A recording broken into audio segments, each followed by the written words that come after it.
NEET विवाद को लेकर देश भर में हंगामा है। हम देख रहे हैं हर तरह के हेडलाइंस में नीट विवाद आपको नंबर 1 पर नजर आएगा। लेकिन इस पर टीचर्स क्या सोच रहे हैं, जो इतने साल से देख रहे हैं कि एग्जाम होते हैं, इतनी परीक्षाएं होती हैं, लेकिन इस बार नीट के एग्जाम में जिस तरह की अनियमितताएं सामने आई वो शायद किसी ने कभी नहीं देखी। आज इसी पर मुख्य तौर पर बात करेंगे। हमारे साथ मंच पर आज हैं विजेंद्र चौहान जी। बहुत बहुत स्वागत है आपका। Thank you. बहुत सालों से आप स्टूडेंट से जुड़े रहे हैं, छात्रों से जुड़े रहे हैं। इस तरह की अनियमितताएं जो एक्सटेंट इस बार देखने को मिला, मुझे नहीं लगता कि मैंने जितना एजुकेशन कवर किया है वो कभी देखने को मिला है। आप बताइए अपने अनुभव से, क्या देखा है कभी ऐसा? निधि, सच्चाई ये है कि पिछले कुछ समय से हमें लगातार इसके लक्षण दिखाई दे रहे थे। इस बार चूंकि ये बहुत ग्लेयरिंग तरीके से सामने आया है, इस वजह से स्वाभाविक है कि मीडिया की और बाकी लोगों की नज़र इस पर ज़्यादा पड़ी है। पर सच्चाई ये है कि ये रोग पिछले कुछ समय से दिखाई दे रहा था। मसलन व्यापम में जो हुआ उसके बाद हम क्यों मानकर चल रहे थे कि यह केंद्र तक नहीं पहुंचेगा। व्यापम मामले में अंततः क्या हुआ हमें आज तक नहीं पता है। सब जानते हैं कि अनियमितताएं थीं, हम जानते हैं कि परीक्षाओं में धांधली हुई थी, हम जानते हैं कि फाइनली उसके आधार पर चयन हुए थे, उसके आधार पर एडमिशन्स हुए थे। लेकिन क्या कभी भी किसी किस्म का न्याय, किसी किस्म की का जस्टिस उस मामले में हुआ? आई थिंक नहीं हुआ है। अगर नहीं हुआ तो स्वाभाविक है कि वे जो एलिमेंट्स थे, वे जो तत्व थे, वो केंद्र के स्तर तक भी पहुंचने वाले थे। और इस बार की नीट की परीक्षा में अभी सरकार माने या ना माने, लोग माने या ना माने, लेकिन इतना तो तय है कि अनियमितताएं हैं और वे कोई छोटी स्तर पर नहीं है। ऐसे ये मामला सिर्फ ऐसा नहीं है कि किसी एक विद्यार्थी ने पीछे वाले की कॉपी से कुछ नकल कर ली। ये उससे कहीं ज़्यादा गंभीर मामला है। लेकिन जब आपने सुना इसके बारे में पहली बार, पहले एक बात सामने आई, पहले तो 67 टॉपर्स की बात सामने आई, फिर कहा कि हरियाणा के एक एग्जाम सेंटर से 7-8 बच्चे जो हैं, उसके बाद रैंक इन्फ्लेशन की बात सामने, एक के बाद एक ऐसी चीज़ है जिसे आप डिफेंड कैसे करेंगे, ये सवाल एनटीए पर भी है। नेशनल टेस्टिंग एजेंसी को आपने पिछले वक्त में जितने एग्जाम कराते हुए देखा है, इस केस में आप क्या एनटीए को दोषी मानते हैं? दोषी कौन है? देखिए, अगर आप एक व्यक्ति के तौर पे दोषी ढूंढना चाहेंगे तब तो थोड़ा सा मुश्किल होगा। इसमें दो पक्ष हैं इस बात के। मैं इसको एक एनालॉजी से अगर समझाऊं तो शायद क्लियर होगा। कई बार जब हम स्टॉक्स को, शेयर्स को समझने की कोशिश करते हैं तो दो तरह के लोग होते हैं, दो तरीके से उसको समझा जाता है। एक होता है जिसे हम टेक्निकल्स कहते हैं कि इस समय कैंडल यहाँ जा रहा है, इस समय हाई है, इस समय लो है, ये टेक्निकल्स का मामला है। और दूसरा होता है जो फंडामेंटल्स का होता है, कंपनियां कैसा परफॉर्म कर रही हैं, उनसे उनके शेयर कैसे कम या ज़्यादा जाने चाहिए। बिल्कुल इसी एनालॉजी को आप इस पे लागू कर सकते हैं। इसमें कुछ फंडामेंटल फ्लॉ हैं और जो चीज़ आप देख रहे हैं कि एक ही सेंटर से लगातार कई टॉपर मिल गए या डेट बढ़ाई गई, इस तरह ये चीज़ें केवल टेक्निकल एनालिसिस की चीज़ें हैं कि इस परीक्षा में इसके निकल के बाहर आने की वजह ये वाले लक्षण दिखाई दे रहे हैं। लेकिन something is fundamentally wrong in the entire system. जब एनटीए को एस्टैब्लिश किया गया तब क्या एनटीए के पास ऐसी कोई प्रोटेक्शंस बची थी जिन प्रोटेक्शंस इंश्योर करती हैं कि बाद में इस तरह की बीमारियां नहीं देखने को मिलेगी? NTA is merely a society under the society registration act. It's not a constitutional body like UPSC is. It's not even a statutory body. It is basically an executive body, in fact a society under society registration act. आप अगर उसमें किसी को पकड़ना चाहेंगे किसी व्यक्ति से तो आप पूछे जाके एनटीए के कार्यालय में जाके पता कीजिए उनके कर्मचारियों की संख्या क्या है और आपको समझ में आएगा कि वह बॉडी इनइक्विप्ड है 24 लाख लोगों की परीक्षा लेने के लिए। और वो तो एक एग्जाम है, ऐसे कई एग्जाम उसे लेने हैं। They don't have that infrastructure. Basically I am talking about the human resources. अगर आप एनटीए में पता करने की कोशिश करें कि किसकी जिम्मेदारी थी नकल रोकना, तो आप पाएंगे वो कहेंगे हमारे पास 3000 ऑब्जर्वर्स हैं। वो 3000 ऑब्जर्वर्स में से कितने एनटीए के एम्प्लॉयज हैं? 0। यूनिवर्सिटी के टीचर्स को, हम जैसे टीचर्स को बुलाया जाता है कि आपको 1000 रुपया दिया जाएगा, 2000 रुपया एक दिन का दिया जाएगा, आपको ऑब्जर्वर बनना है। आप समझ सकते हैं कि यहाँ पर जिसे हम अकाउंटेबिलिटी फैक्टर कहते हैं वो कितना होगा। किसी को 2000 रुपया मिल रहा है ऑब्जर्वर बनने के लिए या 1500 रुपया मिल रहा है इन्विजिलेटर बनने के लिए, उसके पास अगर 15 लाख रुपए का आश्वासन आएगा एक बेईमानी करा देने के लिए, तो इन हज़ारों या लाखों लोगों में से 2-4-5 तो ऐसे निकल ही जाएंगे जो आराम से ढह जाएंगे। कुल मिला के सिस्टम्स इन प्लेस जो हैं उनकी प्रॉब्लम है. And then obviously something is fundamentally wrong in this having a centralized examination for 24 lakhs. I mean, किसी शिक्षाविद को उठाकर पूछिए जिसका एजुकेशन एरिया है. प्रोफेसर कृष्ण कुमार ने एक लंबा लेख इंडियन एक्सप्रेस में इस पर लिखा है, आप उसे देख सकते हैं. प्रोफेसर कृष्ण कुमार एनसीईआरटी के डायरेक्टर थे, पद्मश्री हैं, यूनिवर्सिटी के प्रोफेसर रहे हैं और इस समय देश के कुछ सबसे ज़्यादा प्रतिष्ठित एजुकेशनिस्ट में से हैं. उन्होंने साफ साफ कहा कि जब आप शिक्षा को परीक्षा से रिप्लेस कर देंगे तो फिर सारी की सारी ताकत तो परीक्षा पर लगेगी ना, शिक्षा पे तो लगने नहीं वाली. और अगर परीक्षा पे ताकत लगेगी तो परीक्षा को गलत तरीके से तोड़ने के टूल्स पर भी लगेगी. आप एक इंडस्ट्री ग्रो करते हैं जिस इंडस्ट्री का माना जाता है कि 58,000 करोड़ 2023 का उसका वॉल्यूम है, जो कि 15% की दर से बढ़ रहा है और 1,60,000 करोड़ हो जाएगा अगले 4-5 साल में. इतनी बड़ी इंडस्ट्री में क्या ऐसे एलिमेंट्स नहीं होंगे जिनके लिए परीक्षा ही सब कुछ चूंकि है कि वो इस परीक्षा को सर्कमवेंट करने की कोशिश करेंगे? तो आप गुड़ खा के गुलगुलों से परहेज नहीं कर सकते. आपने जो व्यवस्था खड़ी की है उस व्यवस्था में इस बार नीट के साथ हुआ, अब इस बार नीट को आप सुधार लेंगे तो अगली बार जेई के साथ हो जाएगा, जेई को सुधार लेंगे तो उसके बाद यूपीएससी के साथ हो जाएगा. सच्चाई ये है कि जब तक आप इसको परीक्षा सेंट्रिक शिक्षा व्यवस्था की बजाय शिक्षा केंद्रित शिक्षा व्यवस्था नहीं बनाएंगे तब तक आप इसमें केवल पत्तों की छटाई करते रहेंगे, जड़ वहीं की वहीं रहेगी. जैसे आपने और परीक्षाओं का जिक्र किया, आपको लगता है कि अब नीट की परीक्षा में इस तरह की बातें सामने आ रही हैं, अन्य परीक्षाओं पर कितना ज़्यादा भरोसा टूट जाएगा? इस समय सबसे बड़ी कैजुअलिटी ही दरअसल व्यवस्था पर से भरोसा उठने की है. हम बार बार इस बात को उठा रहे हैं. आप इस बात को समझिए कि यदि विद्यार्थियों को, युवा को उन सिस्टम्स पर भरोसा नहीं रहा जो सिस्टम इस समय उसे इंगेज कर रहे थे, आइडियली उन्हें इन सिस्टम्स को उसको लगातार इंगेज करना नहीं चाहिए था कि आप 17-18 साल से व्यक्ति इस चक्की में पिसना शुरू करता है, बल्कि 15 साल से. और यूपीएससी की परीक्षा खत्म होने तक 30-32 साल तक दरअसल इस देश का युवा वह एक ही काम कर रहा है कि उसे परीक्षाओं की तैयारी करनी है और उसके परीक्षाओं पर के लिए सारे समाज को बताना है कि देखिए यहाँ लीक हो गई है, यहाँ परीक्षा टाइम से नहीं हो रही है, यहाँ पर 3 साल हो गए कोई परीक्षा हो ही नहीं रही है, वहाँ कोर्ट में चले जा रहा है, क्योंकि सारा का सारा युवाओं का सारा सपना केवल परीक्षा केंद्रित हो गया है. अगर व्यवस्था ऐसी बनेगी तो इस व्यवस्था में ये उम्मीद करनी मेरे ख्याल से अनुचित है कि परीक्षाओं को गलत तरीके से भ्रष्ट करने के रास्ते नहीं खोजे जाएंगे, वो तो खोजे ही जाएंगे. हमने जो देखा पटना में हमने देखा या गोधरा में देखा या सवाई माधोपुर में देखा, पहले दिन से एनटीए ये कह रहा था कि कोई पेपर लीक नहीं हुआ है, जबकि कुछ गिरफ्तारियां हुई थी, अभी भी एक्शन जारी है तीनों जगहों पर. आपको लगता है कि हमेशा से शुरुआत से पहले दिन से एनटीए का और उसके बाद जब शिक्षा मंत्री सामने आए लगातार ये कोशिश थी कि पेपर लीक का दाग किसी तरह ना लगे, भले ही ग्रेस मार्क्स जाते ही हमने कोर्ट में कह दिया विड्रॉ कर लेंगे, लेकिन पेपर लीक का दाग ना लगे, ये कोशिश लगातार बनी हुई थी. सरकार अभी अभी बनी है, कोई नहीं चाहेगा कि पेपर लीक का दाग आते ही लग जाए हम पर. देखिए, इसमें जो शामिल राजनीति पर तो हम अलग से चर्चा कर सकते हैं, लेकिन ये तय है कि एनटीए को भी, मीडिया के आप लोगों को भी, पुलिस को भी और आम जनता को भी लगभग पहले दिन से पता है कि यहाँ पर पर्चा लीक हुआ है, बिना किसी शक के ऐसा है. अगर आप पूरी व्यवस्था को देखें जिसमें कि पहले डेट एक्सटेंड की जाती है, उसके बाद आप देखते हैं कि एक ही सेंटर से टॉपर्स निकलते हैं, आप देखते हैं कि रिजल्ट को 14 की बजाय 4 तारीख को दिया जाता है, और जैसा आपने बताया कि बाकायदा लोगों की गिरफ्तारियाँ होती हैं जो बताती हैं कि हाँ उनके पास पर्चा था. अब इस बात को समझिए कि आजकल के कम्युनिकेशन मॉडल में you can not localise paper leak, it is impossible. आप ये नहीं कह सकते कि पटना में पेपर लीक हुआ, आप ये नहीं कह सकते कि झज्जर में एक सेंटर में गड़बड़ हुई. जिस तरह का कम्युनिकेशन आजकल है, इसका मतलब पूरे देश में पर्चा लीक हुआ. ये अलग बात है कि सेंटर में उसका ज़्यादा असर दिखाई दिया होगा, आप उसको मान लीजिए कल को आप कहें कि नहीं झज्जर सेंटर को कैंसिल कर दिया गया, उससे भी इस पूरी प्रॉब्लम को सॉल्व नहीं किया जा सकता. पूरी प्रॉब्लम सॉल्व करने के लिए आपको सिस्टमिक सॉल्यूशंस निकालने पड़ेंगे. आप ऐसा कर ही नहीं सकते कि 24 लाख लोगों की परीक्षा एक दिन में लेंगे, जिसके लिए आपको लाखों एग्जामिनेशन रूम चाहिए होंगे, हज़ारों एग्जामिनेशन सेंटर्स चाहिए होंगे, हज़ारों ऑब्जर्वर्स चाहिए होंगे, आपको हज़ारों इन्विजिलेटर्स चाहिए होंगे.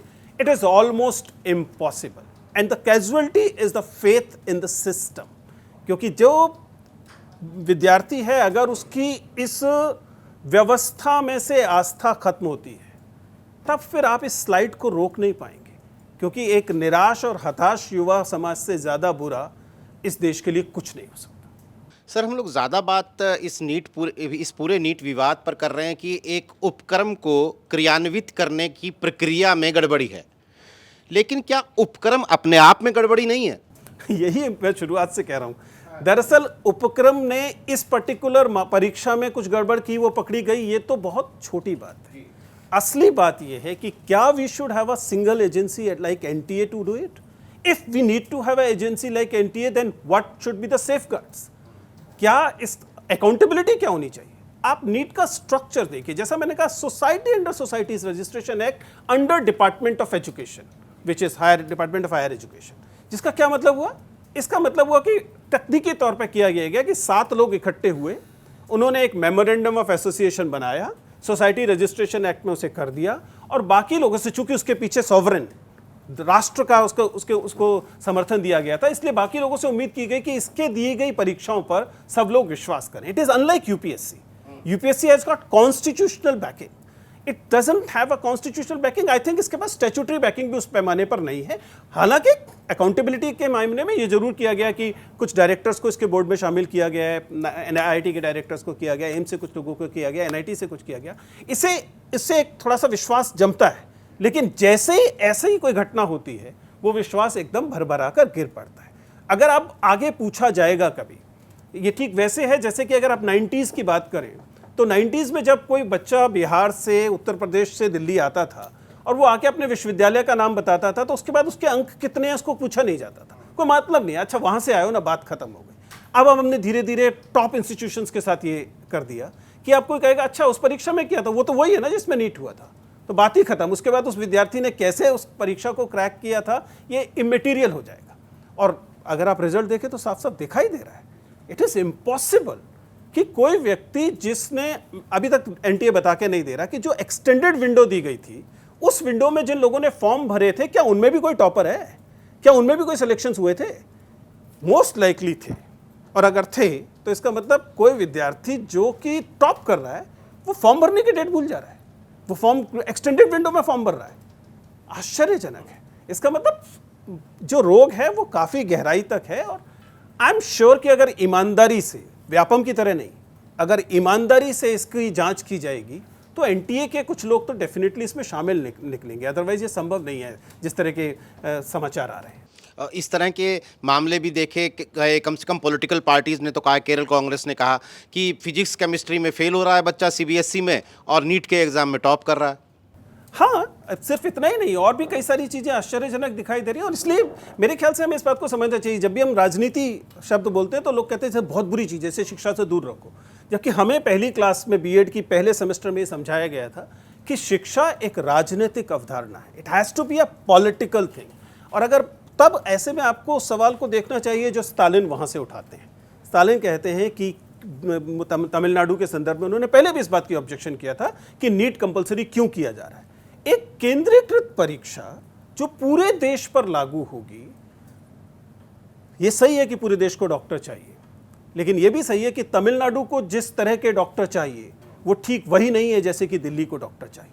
इसलिए एक कंकरेंट सब्जेक्ट है एजुकेशन। तमिलनाडु को ये तय करने का हक होना चाहिए, पूरा नहीं तो कुछ प्रतिशत में होना चाहिए, कि तमिलनाडु को किस किस्म के डॉक्टर चाहिए होंगे। इसलिए उसको ये तय करने का हक होना चाहिए कि वो किन विद्यार्थियों को अपने मेडिकल कॉलेजेस में एडमिशन देगा। सबको नहीं तो 60%, 40%, जैसे कि पहले होता था, कुछ हिस्सा सीबीएसई लेता था, कुछ स्टेट वो लेते थे। जैसे आप सिस्टम को थोड़ा सा डिसेंट्रलाइज करेंगे, प्रॉब्लम सॉल्व होगी। लेकिन हमारे यहाँ स्थितियाँ उल्टी हुई हैं। सेंट्रलाइजेशन पे इतना ज़्यादा जोर है, ये रियलाइज़ किए बिना कि जब आप केंद्रीकरण ज़्यादा करते हैं तो स्वाभाविक है कि शुचिता के भंग होने की संभावना भी ज़्यादा बढ़ जाती है।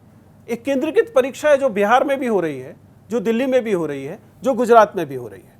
अब स्वाभाविक है कि किसी भी एक जगह पर अगर लीक होगा तो पूरे देश में ही जाएगा। और लीक तो बहुत सेकेंडरी चीज़ है। पहली बात तो है कि परीक्षा ही अपने आप में लार्जर देन लाइफ क्यों हो जाए। नीट ने तो परीक्षा को ही लार्जर देन लाइफ बना दिया ना, जेई ने, नीट ने, यूपीएससी ने। ऐसा लगता है जैसे कि देश, पूरा का पूरे देश का युवा केवल कुछ परीक्षाएं देने के लिए ही जी रहा है। ऐसे में परीक्षाएं इतनी महत्वपूर्ण हो जाएंगी, क्योंकि इससे उसका करियर तय हो रहा है, उससे उसकी रिलेशनशिप तय हो रही है, उससे ज़िंदगी तय हो रही है, कि उसको उसके लिए भ्रष्ट होने में भी बुरा नहीं लगेगा। which is really sad. बहुत सारे हमने देखा है हमारे आसपास के लोग जो कि सक्षम होते हैं आर्थिक रूप से, अपने बच्चों को विदेश भेज देते हैं पढ़ने के लिए, मेडिकल की परीक्षा के लिए और दूसरी परीक्षाओं के मेडिकल कोर्सेज के लिए और दूसरे कोर्सेज के लिए। वो कहते हैं, मैं पर्सनली जानता हूँ ऐसे कुछ अपने दोस्तों को कि यार यहाँ एग्ज़ाम दे के फ़ायदा है नहीं, इसलिए बेटी का एडमिशन मैं करवा दे रहा हूँ, विदेश में करवा दे रहा हूँ। तो बेसिक लेवल पे जब इतना विश्वास खत्म हो गया है और जो लोग आर्थिक रूप से सक्षम हैं वो अपने लिए कोई ना कोई इलाज ले रहे हैं, तो सर ये फिर टैलेंट के लिए लेवल प्लेइंग फील्ड तो रह नहीं गया ना? न केवल लेवल प्लेइंग फील्ड नहीं रह गया है, बेहद हताशा से भरा हुआ है। आप इस बात को समझिए, और मैंने इस बात को, हम लोगों ने बार बार अलग अलग मामलों में इस बात को लिखा है कि जब भी कोई भी सिस्टमिक फ्लॉ होता है, ये मानना कि उसका प्रभाव सब पर बराबर पड़ता है, झूठ है। हर सिस्टमिक फ्लॉ का डिफरेंशियल इंपैक्ट होता है। कुछ तबकों पर वह ज़्यादा पड़ता है, कुछ तबकों पर कम पड़ता है। अगर आप मान लीजिए नीट से उदाहरण लें, लेकिन ये सब चीज़ों पर लागू होगा, तो नीट में अगर अब ये तय हो गया कि 20 लाख में पर्चा मिल जाता है, तो अब व्यक्ति को, अमीर व्यक्ति को सिर्फ ये चुनना है कि 1 करोड़ में प्राइवेट मेडिकल कॉलेज में एडमिशन कराए या थोड़ी सी आत्मा मार के 20 लाख रुपए में पेपर खरीद ले और गवर्नमेंट मेडिकल कॉलेज में कराए। लेकिन वे व्यक्ति जिसके पास यह संसाधन नहीं है, उसकी वह विंडो भी क्लोज हो गई, जो अभी तक ये थी कि चलो 3 साल 4 साल रगड़ कर वह व्यक्ति अगर एक गवर्नमेंट मेडिकल कॉलेज में चला जाता है जहां पर की फीस लगभग नाममात्र है, तो उसके पास एक विंडो ऑफ एस्पिरेशन खुली हुई थी। दैट इज नाउ मोर और लेस क्लोज्ड। अब बच्चा को उसको कोशिश करते समय भी दिक्कत आएगी। ये तब है जब ये सब कुछ परीक्षा पर आधारित हो। मैं तो कह रहा हूँ सब कुछ परीक्षा पर आधारित होना भी नहीं चाहिए। आपको एज ए एजुकेशनिस्ट इतने सालों से आप इस पर काम कर रहे हैं, मोटी बात, अगर इस सिस्टम में सुधार के लिए आपको सरकार को 3-4 सलाह देनी हो तो वो क्या होंगी? आखिर मतलब हम बहुत चर्चा कर रहे हैं समस्या पे, समाधान क्या है? देखिए, सबसे पहले तो आपको डिनायल से बाहर आना होगा कि सिस्टम इज रॉट। जब तक आप इस डिनायल से बाहर नहीं आएंगे, आप क्या करेंगे? आप 4 ऑफिसर्स को सस्पेंड करेंगे और व्यापम की तरह 10-5 हत्याएं करवाएंगे, मामले को सेटल करने की कोशिश करेंगे। That's not going to work. The fact is that you need to come out of a denial that our system, especially of the recruitment and admission, is rotten. If once you have to get out. Second, professor Krishna Kumar ने इस बात को बहुत ध्यान से समझाया, जब तक आप स्कूल एजुकेशन पे काम नहीं करेंगे, तब तक आप ये कर ही नहीं सकते कि परीक्षाओं का महत्व कम हो जाए। अब इस समय ना तो अधिकांश राज्यों में सही बात यह है कि रिक्रूटमेंट स्कूल एजुकेशन पे हो ही नहीं रही है। शिक्षक पढ़ा नहीं रहे हैं, अव्वल तो शिक्षक है नहीं, और अगर शिक्षक हैं तो वो दूसरे किस्म के कामों में लगाए जा रहे हैं। पढ़ाई उनका प्राइमरी काम नहीं बचा है, जिसका कुल मिलाकर पहले दिन से अध्यापकों को, शिक्षकों को, पेरेंट्स को, बच्चे को पता है कि वह पूरी तरह से इस कोचिंग इंडस्ट्री के सहारे है। शुरू में पहले ट्यूशन करेगा 8वीं 9वीं तक, उसके बाद वह किसी कोचिंग सेंटर का पल्ला पकड़ लेगा, स्कूल में उसकी हाजिरी लगती रहेगी या नहीं भी लगेगी, कोई फर्क नहीं पड़ रहा। और उसके बाद की उसकी पूरी जिंदगी, जब तक कि वो कोई अधिकारी, कोई डॉक्टर, कोई इंजीनियर, कोई पत्रकार नहीं बन जाता, वो केवल के केवल सारी की सारी वो इसी सिस्टम को फॉलो करने की है। वो कुल मिला के at the mercy of the coaching industry है, which is not at all fair for a system. क्योंकि आप सबको समझना पड़ेगा कि ये सबके लिए एक्सेसिबल चीज़ नहीं है, ये लिमिटेड लोगों के लिए एक्सेसिबल चीज़ है, बाकी लोगों के लिए ये एक्सेसिबल नहीं है। And it's not just about class, it's not just about money, it has to do with other social categories also. Gender के हिसाब से जितने लोग पकड़े गए, उनमें से लड़कियां कितनी हैं? लड़कियों के माँ बाप नहीं 40 लाख रुपए में पेपर लीक कराने को तैयार होंगे, लड़कों के माँ बाप हो जाएंगे। Then obviously the other social categories, SCs, STs, OBCs, क्या उनके पास इतने रिसोर्सेज हैं कि वो इसके लिए कोशिश करेंगे? And then obviously you can not have a system जो विच इज बेस्ड ऑन कि लीक करा सकते हो कि नहीं करा सकते। That can not work. और and then I don't know कि ये वाला दबाव क्यों है कि आपको एक दिन में परीक्षा करानी है। अब इस परीक्षा को महीने भर में करा लीजिए अगर जरूरी है तो। आप इस परीक्षा का उद्देश्य क्या है? असली मसला तो ये है ना। दुर्भाग्य से हमारे यहाँ परीक्षा का, किसी भी परीक्षा का, UPSC से लेकर और 10वीं क्लास के तक की परीक्षा का उद्देश्य ये नहीं है कि विद्यार्थी का मूल्यांकन करना है। उद्देश्य है कि छटनी करनी है। क्योंकि हमारे पास एक फनल है, आगे कम जगह हैं, तो हमें बहुत सारे लोगों को निकाल के बाहर फेंकना है। 24 लाख आएंगे, जिनमें से बेसिकली 60,000 40,000, बेसिकली 35-40,000 के बीच में है गवर्नमेंट मेडिकल कॉलेज की सीट। आपको 35,000 ला, अब 24 लाख से 35,000 लाने का तो एक ही तरीका है कि लोगों को छटनी करने का तरीका खोजना पड़ेगा। हमारे यहाँ हर परीक्षा मूल्यांकन की बजाय छटनी करने का तरीका है। अगर सिस्टम ऐसा है तो इसमें स्टेक्स इतने ज़्यादा हाई हो जाएंगे कि आपको पैसा भी दिखाई देगा, आपको माफिया भी दिखाई देंगे, आपको अपराध भी दिखाई देगा, आपको हिंसा भी दिखाई देगी। कुछ लोग ये भी कह रहे हैं कि जब आप चुनाव 7 फेज़ में करवा सकते हैं, 1.5 महीने में चुनाव करवा सकते हैं, तो इतनी बड़ी परीक्षाओं को फेजेस में क्यों नहीं करवा सकते? क्या ये तर्क काबिले बहस है? देखिए, आइडियली तो मेरा मानना यह है कि जीआरई इत्यादि की तरह परीक्षा ऑन डिमांड होनी चाहिए। अगर आप मूल्यांकन करना चाहते हैं तो मैं तैयारी कर रहा हूँ, मुझे लगा कि आज मेरी स्थिति ऐसी है कि मैं परीक्षा दे सकता हूँ, मैंने फॉर्म भरा, 15 दिन के बाद मैंने किसी सेंटर में जाके परीक्षा दी और उससे मेरा एक मूल्यांकन मिल गया। जीआरई में ऐसा होता है, आइल्ट्स में ऐसा होता है, विदेश में ऐसा होता है। ये है, हालांकि ये रोचक बात है जब आप इसे कंपेयर करते हैं इलेक्शंस के साथ। इलेक्शंस के साथ इसे कंपेयर सिर्फ इसलिए नहीं किया जाना चाहिए कि कितने फेजेस में होना है, इसलिए भी किया जाना चाहिए कि इलेक्शंस कराने वाली जो बॉडी है उस पर भी इसी किस्म के सवाल उठते हैं। आपको समझना पड़ेगा कि मान लीजिए चुनाव वाली एनालॉजी में चले और आपका चुनाव आयोग पर से भरोसा उठ जाए, चुनाव की प्रक्रिया पर से भरोसा उठ जाए पूरी जनता का या जनता में अधिकांश हिस्से का, तो आप समझ सकते हैं कि लोकतंत्र का बचा रहना लगभग असंभव। मैंने वोट डाला, मुझे नहीं पता कि मेरा वोट वहीं गया जहां मैं चाह रहा था कि नहीं, क्या कैंडिडेट्स को लेवल प्लेइंग फील्ड मिली थी या नहीं मिली थी, मैं श्योर नहीं हूं। अगर मेरा भरोसा चुनाव आयोग पे नहीं है तो लोकतंत्र बर्बाद है। ठीक वैसे ही अगर इस तरह से मूल्यांकन करने वाली एजेंसीज पर विद्यार्थियों का, आम जनता का भरोसा नहीं है तो फिर इन परीक्षाओं की क्रेडिबिलिटी, इन परीक्षाओं की कुल मिलाकर जो विश्वास है वो भंग होना तय है। और इस बात को समझिए, ये कोई आसान बात नहीं है, सहज बात नहीं है कि अगर हमारे युवाओं का इन परीक्षा प्रणालियों पर से भरोसा हट जाता है, जो उनको लगता है अकेली विंडो बची है उनके पास, तब ये हताश और निराश युवा देश के लिए बेहद नुकसानदेह है। It's a ticking time bomb. Sir, मेरा जो सवाल है वो इस देश की ग्रामीण शिक्षा व्यवस्था पर है।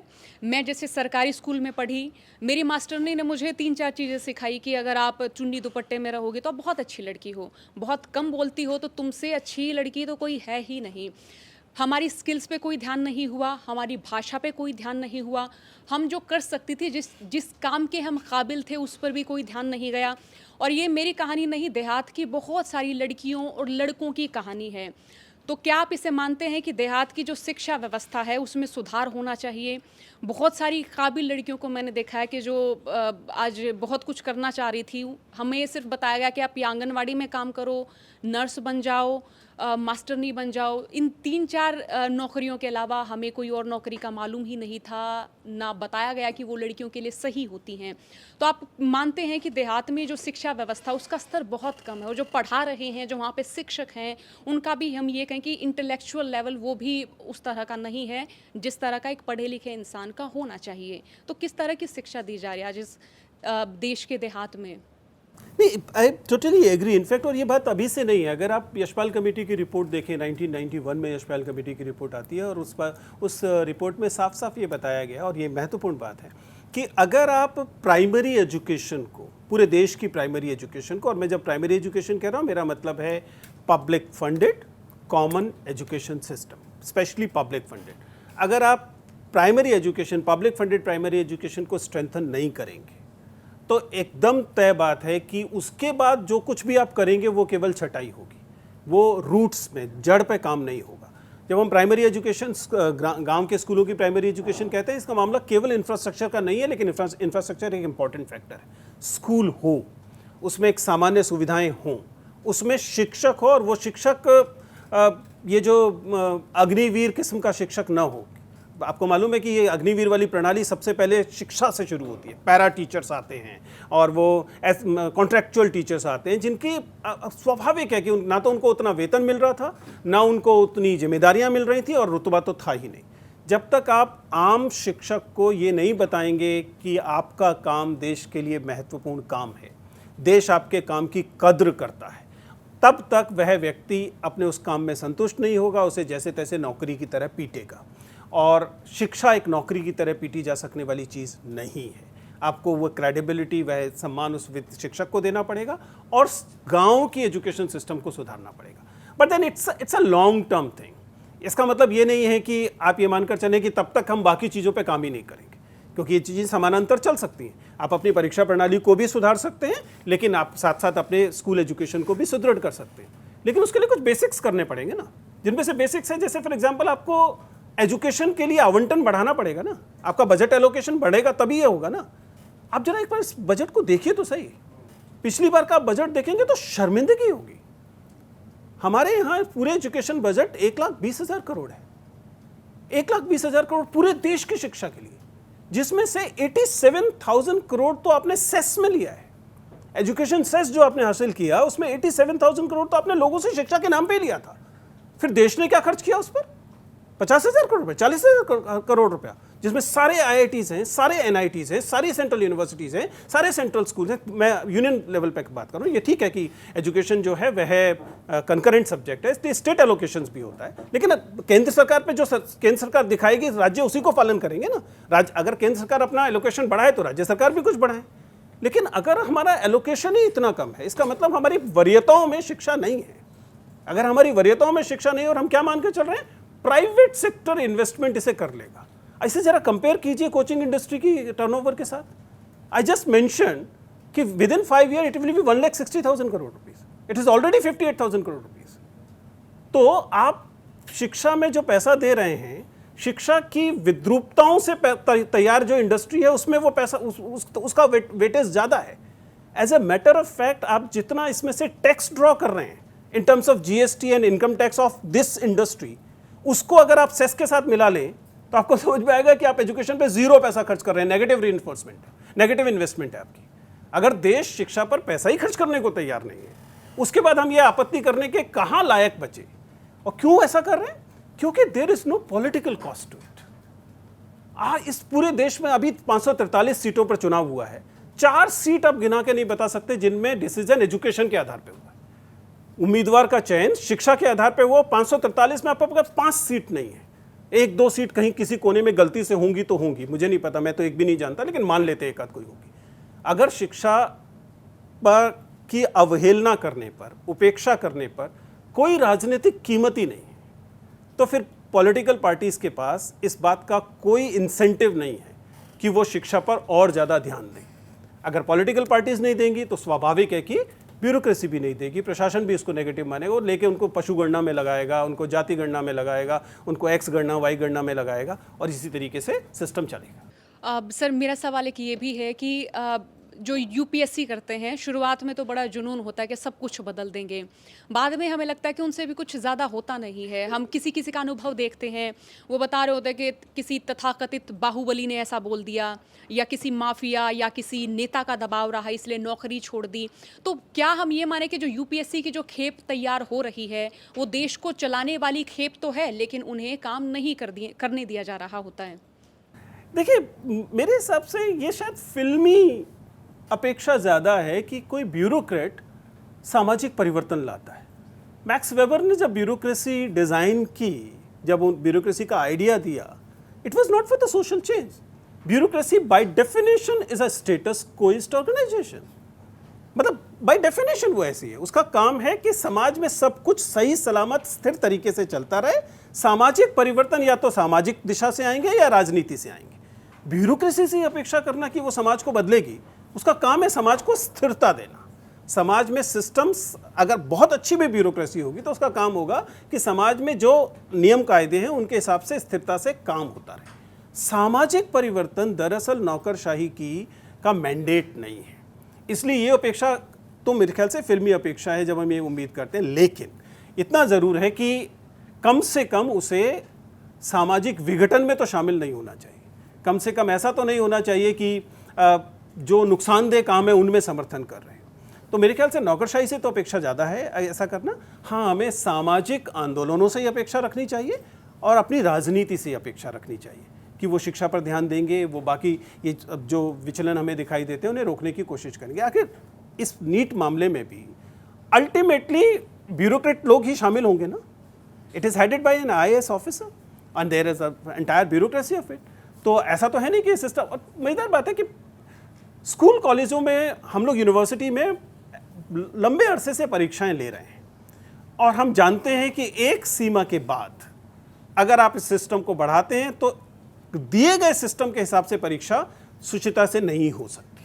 आप 24 लाख लोगों की परीक्षा, मुझे दुनिया भर में खोज के बताइए ना, कहाँ आपको 24 लाख लोगों की परीक्षा सिंगल डे जब होती है तो उसमें परेशानियां नहीं दिखाई देंगी। और आजकल के ज़माने में तो एक जगह से पेपर लीक हुआ तो पूरे देश में गया। बैठने का तरीका थोड़ा कैजुअल है सर। चलिए मेरा सवाल भी थोड़ा कैजुअल ही है। आप जब मॉक इंटरव्यू में बैठते हैं एज अ पैनलिस्ट, तो जो इंटरव्यू देने के लिए आते हैं तो उनका जो पूरा इंटरव्यू ख़त्म होता है, आप मार्किंग किस बेस पे करते हैं? कैसे मार्किंग होती है कि पास मार्क तक पहुंच जाता है बंदा, नहीं पहुंच पाता इंटरव्यू? देखिए, दो तरीके जानने के, एक तो है कि हम लोग कैसे मूल्यांकन करते हैं और दूसरा है कि यूपीएससी फाइनली कैसे मूल्यांकन करता है। टेक्निकली अगर आप बताएं तो आप जानते हैं कि यूपीएससी एक पब्लिक सर्विस कमीशन है।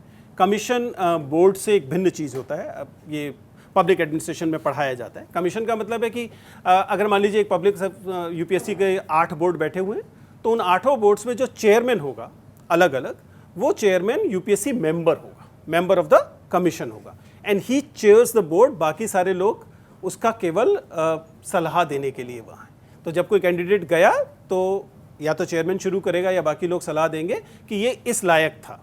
चेयरमैन उन सबकी बात सुनेगा और उसके बाद कहेगा नहीं, इसके लिए इतने अंक ठीक है। वो सहमत भी हो सकता है, असहमत भी हो सकता है, लेकिन जो चेयरमैन ने कहा वही अंक अंततः जाते हैं। आधार का जहाँ तक बात है, कोई रॉकेट साइंस नहीं है।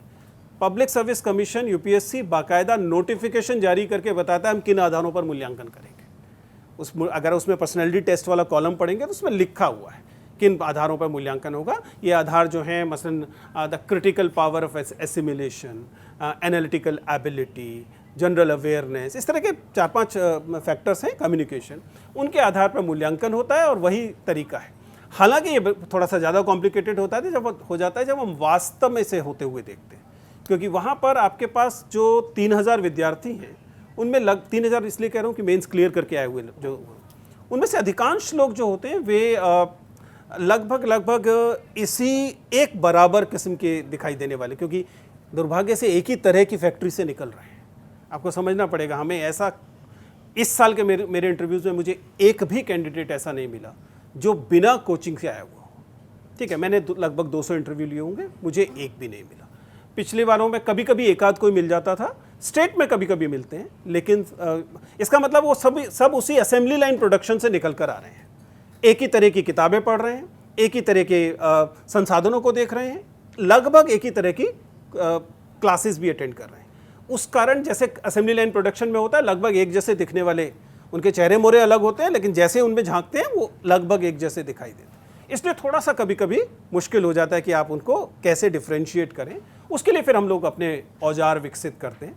मेरा औजार ये है कि जब भी उस व्यक्ति ने कोई भी बदलाव सहा है, किसी भी जगह का बदलाव, एक जगह से उठ के दूसरी जगह गया, एक स्कूल से हट के दूसरे स्कूल में गया, एक सब्जेक्ट से दूसरे सब्जेक्ट में गया, जब भी उसने कोई चेंजेस देखे, चाहे वो पर्सनल फ्रंट पर हो चाहे एकेडमिक फ्रंट, उस समय उसकी पर्सनैलिटी में क्या बदलाव आए और उसमें पर्सनैलिटी ने कैसे उसे कोप किया। मेरे हिसाब से यह वह तरीका है किसी व्यक्ति के व्यक्तित्व को जांचने का कि भविष्य में भी जब दबाव आएंगे, बदलाव आएंगे, तब वो कैसे एक्ट करे। कभी आपको उस पैनल में हिस्सा बनने का मौका मिला? नियमितः मैं नहीं बन सकता हूँ। जब आप किसी कोचिंग इंडस्ट्री के साथ दिख जाते हैं तो थैंकफुली ऐसा है अभी भी कि आप, हमारे एकेडमिशियंस जाते हैं, हमारे कोलीग्स जाते हैं वहाँ पर, लेकिन चूंकि मेरा नाम एक कोचिंग में दिख जाता है, इसलिए आदर्श तौर पर मुझे उसका हिस्सा नहीं होना चाहिए। नहीं, मैं नहीं जाना चाहूँगा, फॉर वैरायटी ऑफ रीजंस मैं नहीं जाना चाहूँगा। पहली बात तो ये हमेशा राजनीतिक नियुक्तियाँ होती हैं, तो राजनीतिक नियुक्तियाँ जब होती हैं तो आपकी राजनीति और इनकी राजनीति मिले, इस बात की संभावना बहुत कम है। और दूसरा, मैं जो कर रहा हूँ उस काम में खुश हूँ, मुझे मज़ा आ रहा है।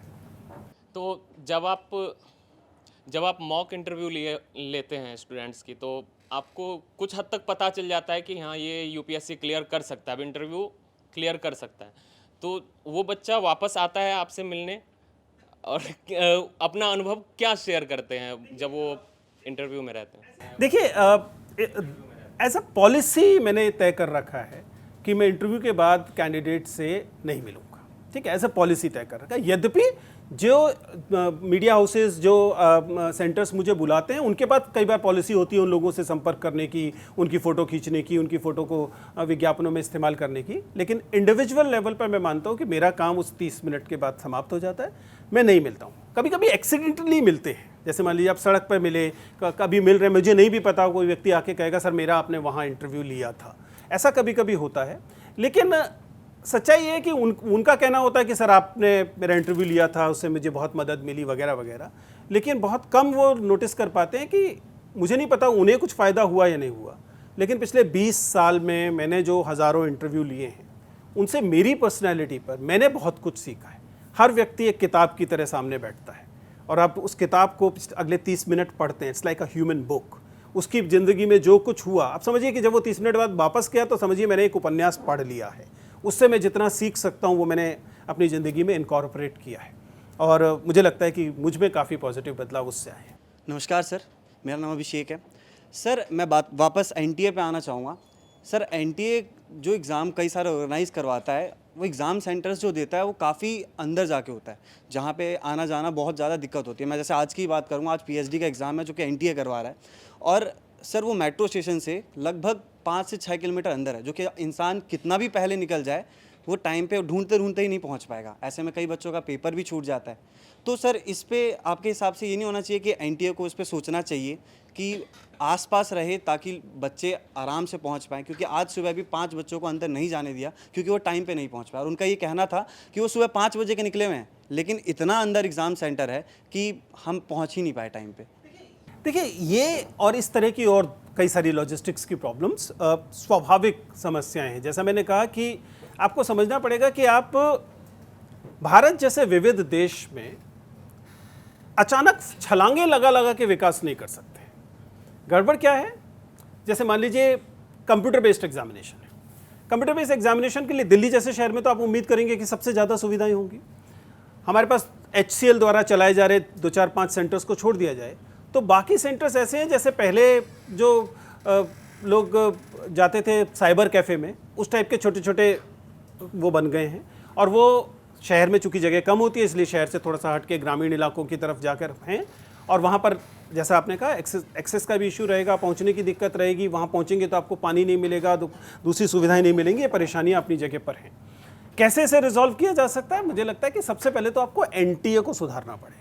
आपको समझना पड़ेगा कि एनटीए इस बात को समझे कि वो एक जिम्मेदारी वाला काम कर रहा है और उसके लिए रिसोर्सेज लगेंगे। आप एनटीए का मैंडेट देखेंगे, आपको समझ में आ जाएगा बेईमानी कहाँ हो रही है। एनटीए से कहा गया है कि उसे फाइनेंशियली सेल्फ सफिशिएंट होना है। देश ये जिम्मेदारी लेने को तैयार नहीं है कि प्रवेश परीक्षाएं होंगी, रिक्रूटमेंट टेस्ट होंगे, उसमें जो पैसा लगेगा वो देश देगा, नहीं मान रहे। इसलिए आप पाएंगे इन टेस्ट की फीस अचानक बहुत बड़ी है।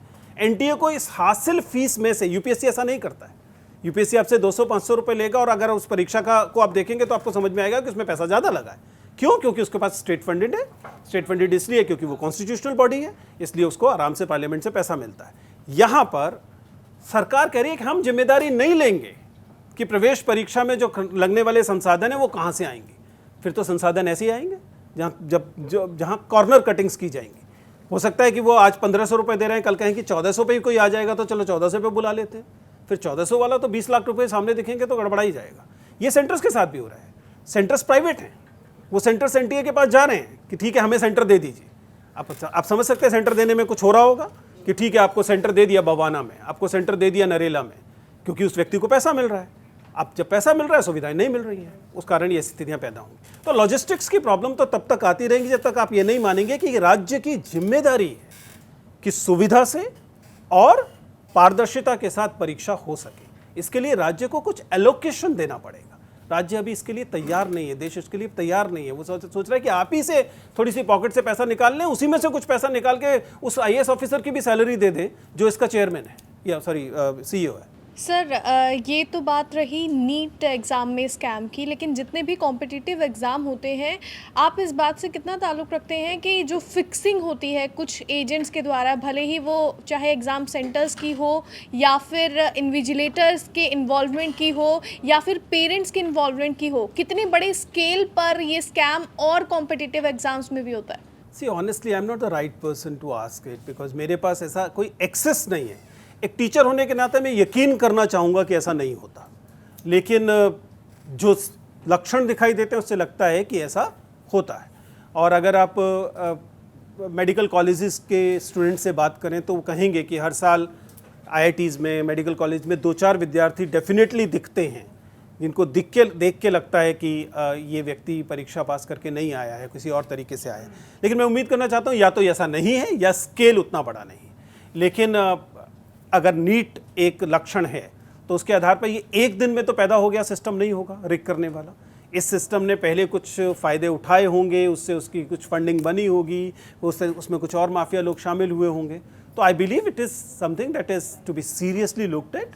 और इसको अगर आपने अभी बंद नहीं किया तो आप मान के चलिए कि केवल नीट पे नहीं रुकेगा, फिर ये बाकी परीक्षाओं पे भी जाएगा, या शायद नीट तक पहुंचा इसका मतलब बाकी परीक्षाओं से होकर पहुंचा है। जी, और सर मेरा दूसरा सवाल ये है कि एनटीए अब सवालों के घेरे में है। हालांकि वो अब जो से पूछा जा रहा है उतना जवाब दे रहा है, लेकिन फ़िलहाल एनटीए के स्टैंड को आप किस तरह से देखते हैं और इस नीट स्कैम में जो पॉलिटिकल इन्वॉल्वमेंट हो रही है उसे आप किस नज़रिए से देख रहे हैं? To be honest I will not be playing that gallery कि भाई राजनीति को इसमें शामिल नहीं होना चाहिए। मेरे ख्याल से it is a political question. Government should be answerable and accountable for these misdeeds. ये कहना कि इसको राजनीति का सवाल नहीं बनाना चाहिए, गलत है। मेरे ख्याल से राजनीतिक सवाल होना चाहिए। शिक्षा के हर सवाल को गहरा राजनीतिक सवाल होना चाहिए। चुनाव शिक्षा के सवाल पे लड़े जाने चाहिए, हारे जाने चाहिए, जीते जाने चाहिए। तो to me getting more and more politics involve is a good thing. NTA unfortunately is behaving more like a bureaucratic organisation. वो एक, हम लोग तो विश्वविद्यालय से आते हैं, विश्वविद्यालय में जब इस तरह की कोई परेशानी आती है तो विश्वविद्यालय की अपनी एक एकेडमिक काउंसिल होती है विच इज़ मोर और less academic political body. Executive council होती है जो कि मोर और लेस एडमिनिस्ट्रेटिव पॉलिटिकल बॉडी, और वहाँ पर इस पर सवाल उठाए जाते हैं और अगर कोई गलती होती है तो सुधारा जाता है।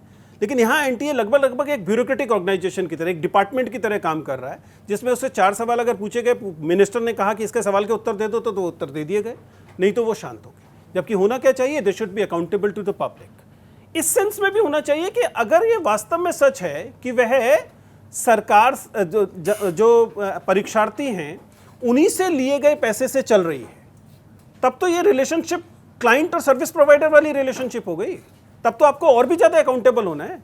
वो आपके कस्टमर हो गए, क्लाइंट हो गए, उन्होंने आपको फीस दी थी इस बात के लिए कि आप ट्रांसपेरेंटली एग्जाम कंडक्ट करेंगे, आप नहीं कर पाए, आपकी जिम्मेदारी है। मुझे तो लगता है इसको कंज्यूमर कोर्ट तक जाना चाहिए कि आपने हमसे पैसा लिया और एग्जाम कराने के लिए और आप एग्जाम नहीं करा पाए। मेरा सवाल थोड़ा इससे, चलिए मानते हैं नीट का जो भी चल रहा है विवाद, एनटीए का सुप्रीम कोर्ट में मामला है, कोई लॉजिकल एंड तक पहुंचेगा, ये हम उम्मीद करते हैं। मेरा सवाल सर, अभी आप बात कर रहे थे चुनाव से, जब नीरज जी ने सवाल पूछा चुनाव से जोड़कर, तो आपने एक शब्द का इस्तेमाल किया, लेवल प्लेइंग फील्ड। अब जैसे नीट ही ले लीजिए, बच्चे तैयारी कर रहे हैं, बड़ी बड़ी कोचिंग्स में बड़े बड़े पैकेज देकर लोग 9th क्लास से 10th क्लास से बच्चों को दे रहे हैं जो सक्षम हैं। लेकिन एक बहुत बड़ा तबका सर क्या ऐसा नहीं है जो इन कोचिंग में जा ही नहीं सकता है, न इनके पैकेज अफोर्ड कर सकता है? तो उसके लिए तो आप असंभव स्वप्न देखना भी असंभव बना रहे हैं ना इस सिस्टम में। वो कैसे कम्पीट करेगा उन बच्चों से जो 9वीं से कोचिंग ले रहा है? मैं किसी कोचिंग संस्थान का नाम नहीं लेना चाह रहा हूँ, वो तो फिर तो स्वप्न देखने के काबिल भी नहीं रहा। तो इस सिस्टम को मतलब क्या आपको नहीं लगता कि ऐसी डेस्परेटीज विद इन कंट्री हम पैदा कर रहे हैं जो कि आगे विस्फोटक रूप ले सकती है? सही, मुझे तो हैरानी है कि विस्फोट अभी तक हुआ क्यों नहीं है। आप इस बात को समझिए।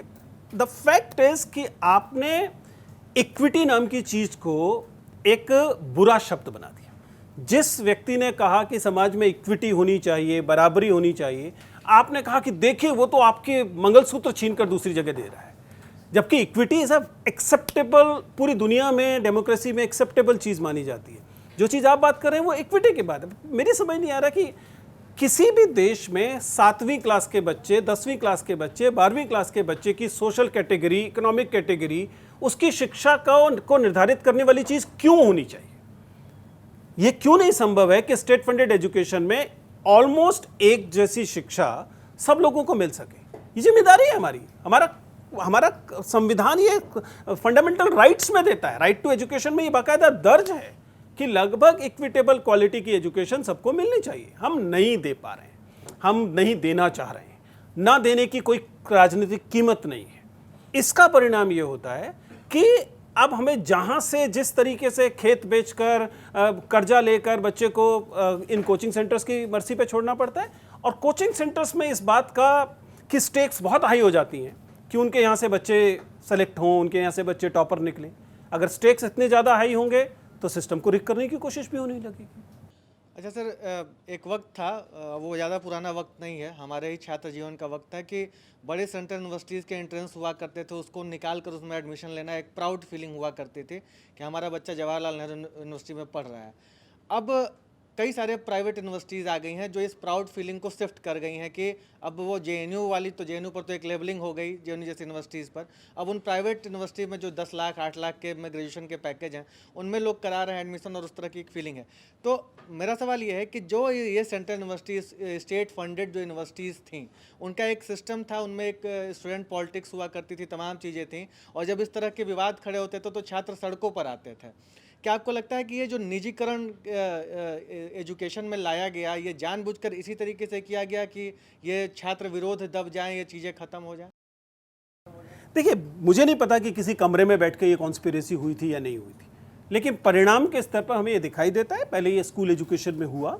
स्कूल एजुकेशन में हम सब लोग सरकारी स्कूलों से पढ़े हुए लोग हैं और हमें कभी इस बात की कोई शर्मिंदगी नहीं होती थी कि ये एक सामान्य अवस्था थी कि सरकारी स्कूलों से पढ़ा जाता था। बाद में सरकारी स्कूलों की गुणवत्ता जानबूझकर उस स्तर पर पहुंचा दी गई कि लोगों को लगा कि पब्लिक स्कूल एजुकेशन ही एजुकेशन है और ये तो केवल समय काट रहे हैं।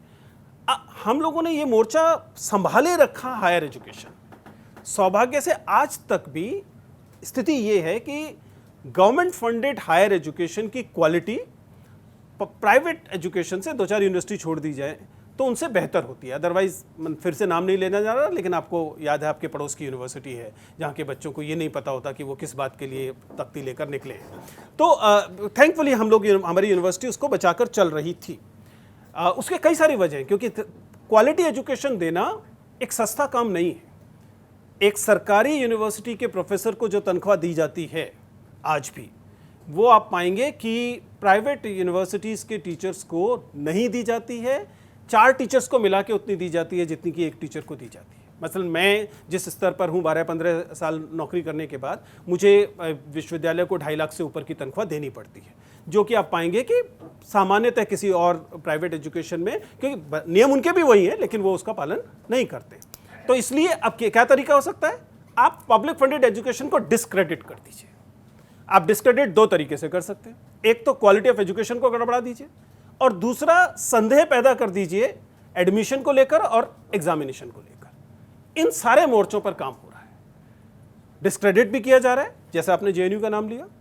आप एडमिशन को डिस्क्रेडिट आप देख रहे हैं एनटीए वाले मेथड से किया जा रहा है। आखिर क्या परेशानी थी? विश्वविद्यालय अपने आप परीक्षा लेते थे, प्रवेश होता ही था, और ऐसे ऐसे बच्चों के प्रवेश होते थे जिनको अदरवाइज अब एडमिशन नहीं मिल पा रहा है, लेकिन आप उससे डिस्क्रेडिट, फाइनली आपने एग्जामिनेशन को डिस्क्रेडिट करना शुरू किया कि उससे निकलने वाले अंकों की वैल्यू खत्म कर दी।